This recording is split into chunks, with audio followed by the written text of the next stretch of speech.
Kryedemokrati Sali Berisha ka bërë reagimin e parë ditën e zgjedhjeve ku qytetarët shqiptar prej orës 7 të mëngjesit u janë drejtuar kutive të votimit.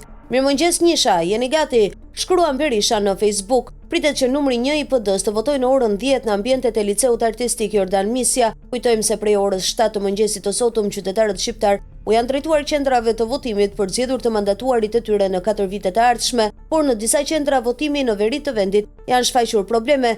Bëhet me dije se në zonën e Dukagjinit në Shkodër nuk ka nisur ende procesi i votimit, i cili pritet të nisë të paktën me 2 orë vonesë. Gjithashtu e njëjta situatë raportohet edhe në Kelmen të Malësisë së Madhe dhe Fusharrës. Kujtojmë se 3.7 milion qytetarë do të votojnë sot për zgjedhur Parlamentin e ri të Shqipërisë e forcën politike që do të drejtojë vendin në 4 vitet e ardhshme. Në këto zgjedhje janë regjistruar 8 partitë dhe 3 koalicione dhe në total janë në garë 2046 kandidatë, të cilët garojnë për 140 vendet e Kuvendit të Shqipërisë që do të zgjidhen në bazë të sistemit proporcional rajonal.